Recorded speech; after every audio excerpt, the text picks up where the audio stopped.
for those who haven't listened to it, check it out. We've done a podcast on common types of fraud around cryptocurrencies and digital assets. Even now, it's getting as complex as using AI to impersonate someone's voice.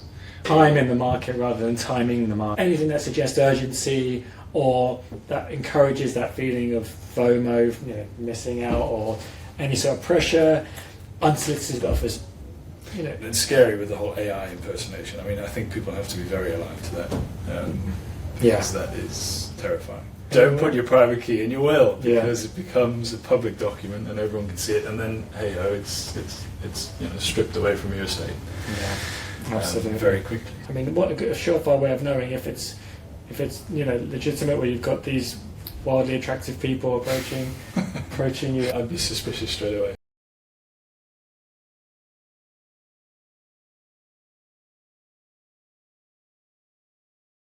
Hello, Mr. Forsyth. Another week nearly done. Another week. Thursday. Yeah, it's been a long one. It really has. Any juicy cases you're working on without divulging client confidentiality? You got some? There's always juicy cases. Yeah. I mean, I won't give any away because it's. You don't want to get struck off, do we? I don't want to get struck off. Yeah. No. But no, nothing super juicy. I mean, just looking forward to the. Yeah, looking forward to the end of the week and a beer at the end of the week. Yeah, I think we deserve a beer after this one, hopefully, and we'll grab one. Absolutely. Afterwards. So let's rush through this so we can then grab a nice beer. Well, it's calling. I mean, this is a juicy topic, so it's So for those who haven't listened to it, check it out. We've done a podcast on common types of fraud around cryptocurrencies and digital assets. Yeah, that kind of goes through the classic, fraud scenarios, right? Yeah, your Ponzi's, your... What do you call me? You scheme. Don't make me rug pull, all right? So it goes through all of those. Goes through all of those and, but we drill down into it there. So what we're doing here is we're going to look at, we told you about them, but actually how do you spot them, first of all? Yeah. What are the telltale signs? And then... what do you do once you have spotted them? So, if you find that you've been a victim of this fraud, who are you going to call? No, I knew you were going to say it. You call us. Yeah. Well, no, I suppose you call the police. Yeah. You call. We don't want to give away the evidence. Oh, sorry. Yeah. Effectively, you just call us. We'll do the work. We'll do it like that. But there are obviously bodies and organisations that are there to help, and yes, we as experts in this are one such group of people who can help. But let's look at this. So I guess to start with, I'd always say, I guess the biggest tenet behind all of this is there were two things, because you described this in the podcast when we looked at fraud. There were the two types of fraud. What were they again? Well, it's the act of fraud, so effectively stealing, taking someone's private key or hacking or whatever it is, and then there's the more sophisticated, which is the impersonation. Even now it's getting as complex as using AI to impersonate someone's voice. I suppose that's stealing in the same sense, but the phishing, Ponzi schemes, rug pulls, which is in creating a fake coin and then literally ripping out the real intrinsic value, the value that's been put in by these people who've been scammed. The fiat currency that's been put in, pound sterling or whatever. And it's those, isn't it? And I guess so. The difference is you've got there are two aspects to this. One is for those ones where you've been the victim of, let's say, a phishing scam or something like that. It's about being vigilant. Yes, correct. Yeah. And then there's the other ones are where you're actively yourself paying money into a scheme or a scam. There, I guess the key tenet is if it looks too good to be true. Well, that's it. Isn't it? And I think the key marker with all of this is that it's almost a bit. You're right. If it's too good to be true, it probably is. And I think that everyone gets caught up with crypto thinking it's a get-rich-quick. Scheme. I'm not going to say scheme, but it could be. Well, in this case, it is. Yeah, but generally, people did get rich quick, and people want a slice of that, and I think almost get themselves to. It's FOMO. It's FOMO, and it's I'll just put £1,000 in there, and It's gone. Yeah. Without really doing any of the due diligence, which you have to do, and which there are things out there to help you do. Exactly. And that's the thing, and the due diligence doesn't have to be, I don't know, people hear the word due diligence and think reams of paper, Like no boring. distress. Yeah. Yeah. So, I mean, obviously we love due diligence. We love a bit of DD. I mean, due diligence is certainly something that I hope could be DD is not a euphemism for something else. I love due diligence. Let's just clarify that, okay? Good Lord. Right. So we've got, I mean, look, the first thing is, What are the red flags? what are the red flags? What are the red flags? So, Who's the walking red flag? so I mean, well, unrealistic promises. So, you know, high returns, little risk. Yeah. You know, come on. You can't guarantee that. If something could guarantee high returns, everyone would be investing in it, and then by its nature, it wouldn't have high returns because Exactly. it's swamped. I think people need to know what they want. I mean, do you want to? I don't know if Bitcoin can be classed as a safe investment, but surely it's kept. Roman, I'm not sure. I knew you. That's a bit of an airplane joke. But it's kept a value pretty steady It's been- over the last few years. Although it's not a stable coin, and we spoke about stable coins in our podcast where we looked about regulation, but although it's not a stable coin, it's fairly stable, isn't it? Exactly. And hopefully people are getting away from the idea that there's going to be this huge, massive rise in the value of these coins.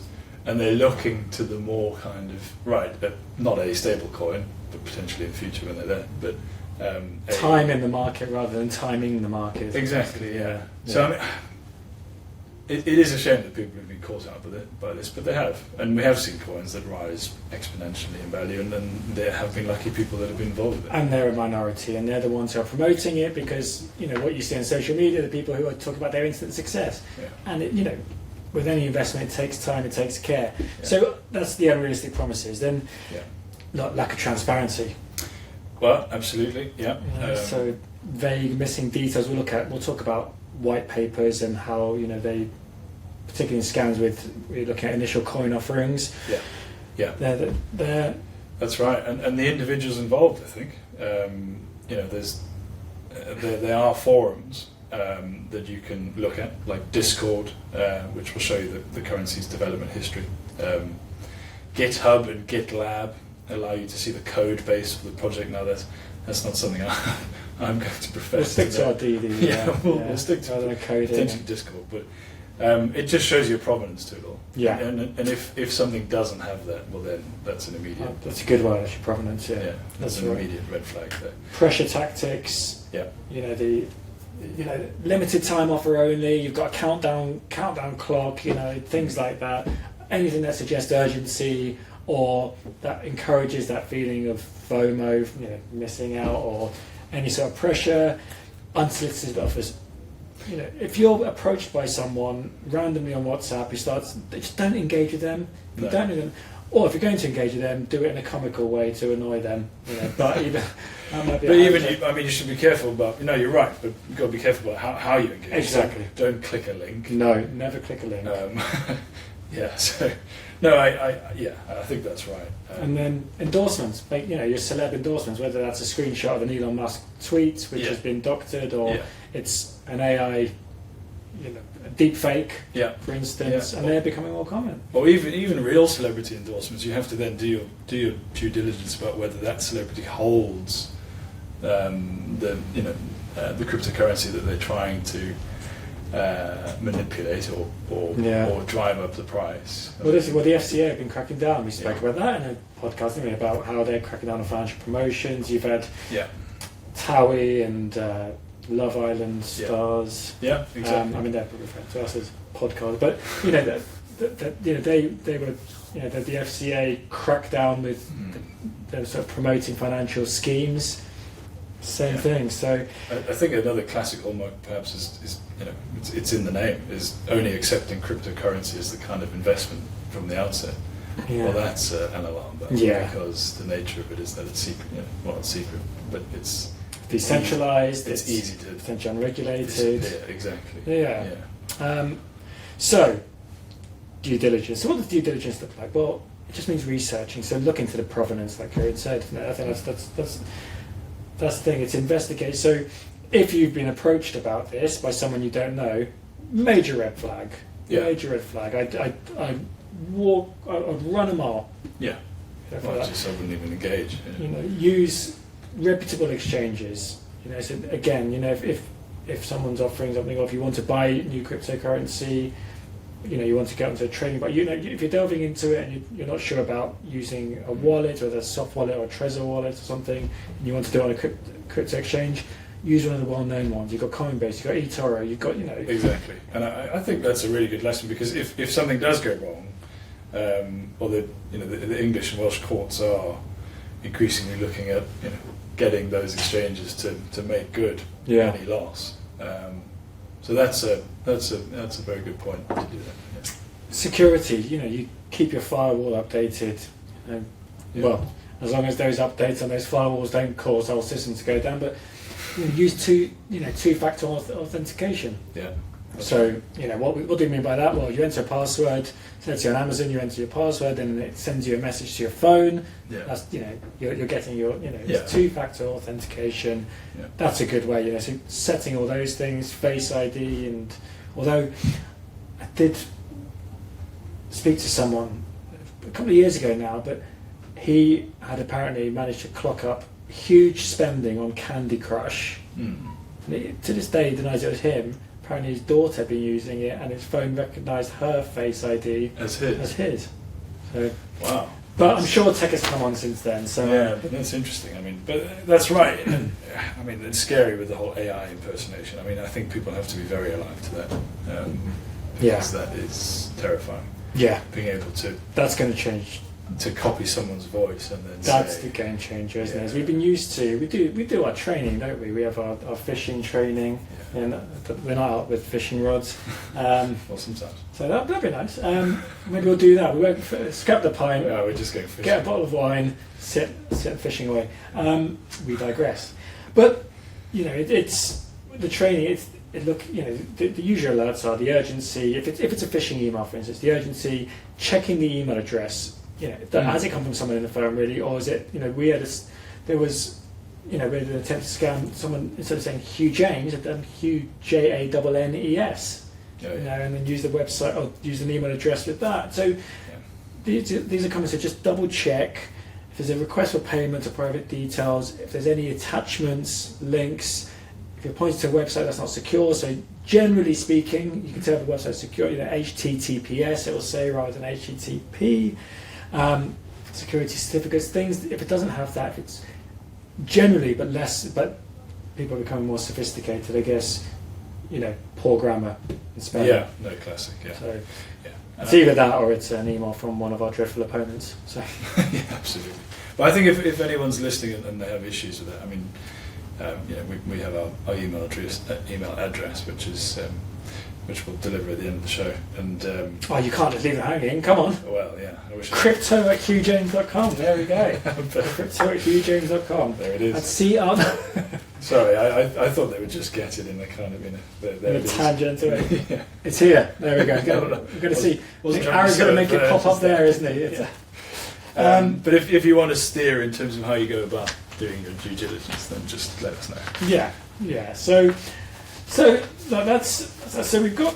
I mean, I think that, you know, you've touched on it about the big risk around AI, and that is hugely going to, you know, that's going to absolutely change these things. So do your research, verify, you know, the legitimacy.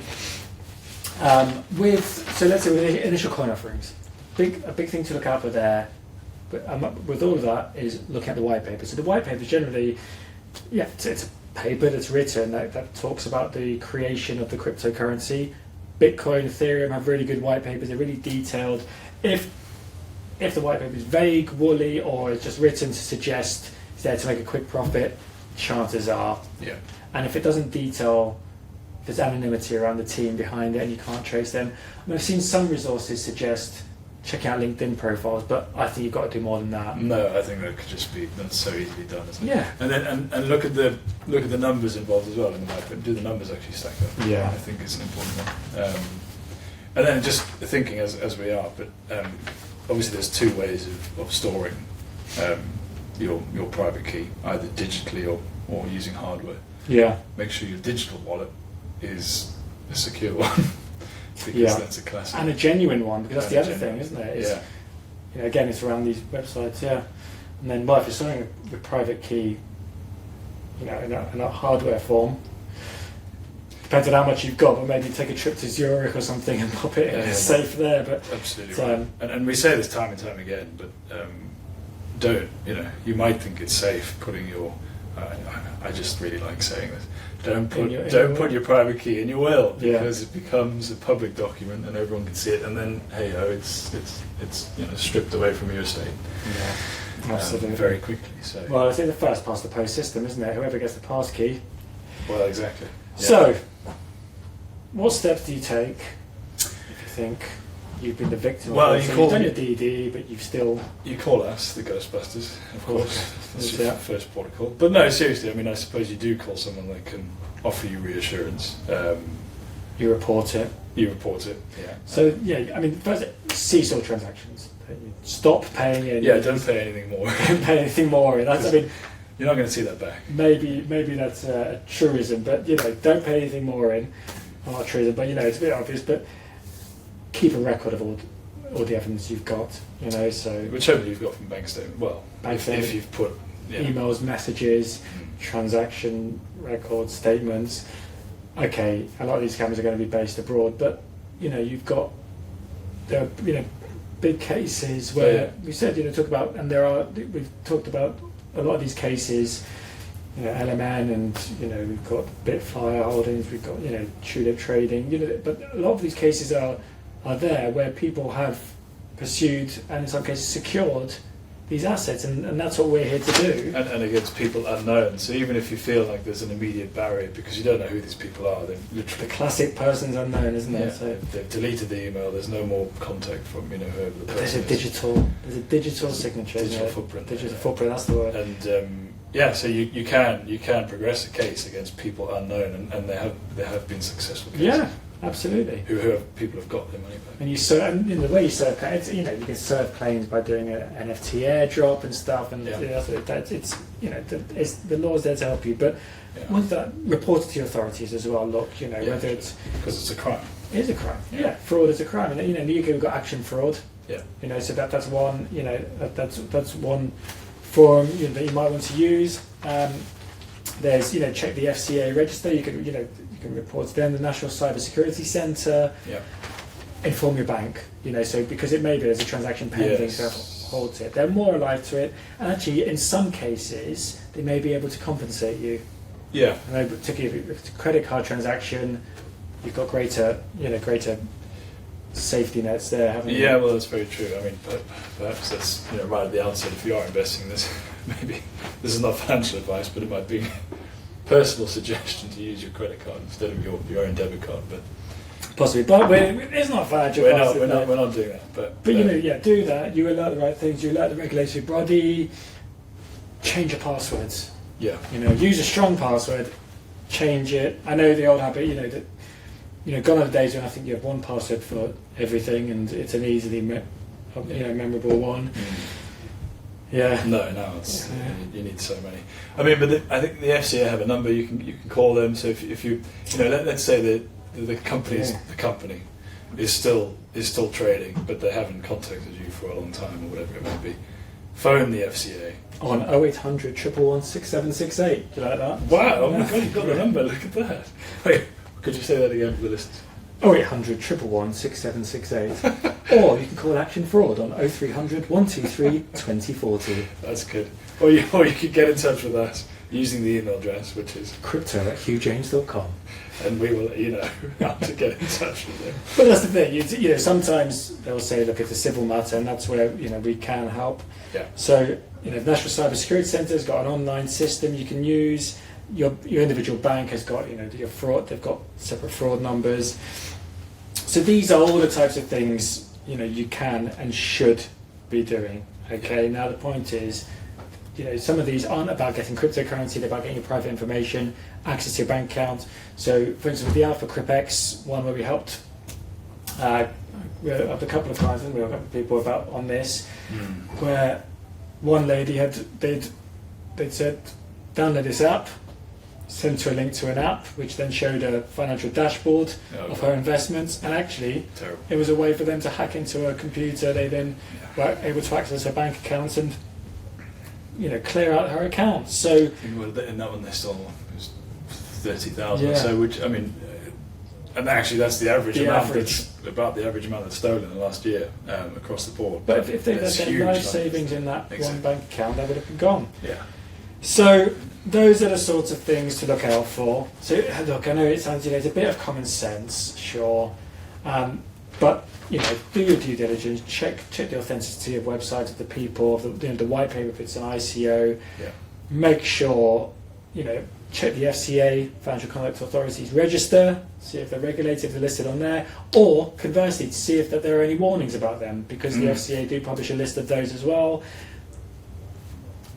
Use, look, if you've gone to the effort of Googling to invest this money, Google to check out the companies, but go a bit further than that. Yeah. And look, there are also advisors out there, not from our side of things, where we very much step in when things go wrong, either to try and recover it or what may be. But there's people out there that will say, yes, this person behind this asset is legitimate and fine. There are advisors out there, so I think that's important. Yeah. And yes, they will charge a fee, but it's certainly a lot less expensive than trying to Paying for peace of mind and to losing it or trying to recover it. Yeah. And if you can meet some of these people, the romance scam. Yeah. I mean, what a surefire way of knowing if it's legitimate, where you've got these wildly attractive people approaching you. I mean, I think Well, that never a happened. problem. So, I'd be suspicious straight away. and but it's to see if they'll meet with you, and chances are they don't, or there's a reason why not, or they need you to transfer money so they can do it. So That's true. I mean, what did we coin pardon the pun? What did we coin a Roman scam? Could be a bumble rumble, a bumble rumble, or yeah, a hinge twinge. twinge, yeah. Yeah. So not quite Tinder swindler, but yeah, it's certainly things to watch out for. Exactly. Yeah. So I think that's it. So that I guess is a quick run through those, but I think That's it's, right. I think in summary, it's get in touch with someone that can help you out, either from a civil recovery point of view, like ourselves, and at the same time run a concurrent criminal case. Yeah. Contact the police, contact the FCA, try and find out as much as you can. Your Keep banks, all the information. Keep all the information. Change your passwords. Be vigilant. And the good news is that things have gone the right way for people that have lost their money through pursuing it in the English and Welsh courts, which is great. Yeah. Great. Lovely. Right. Should we go for that beer?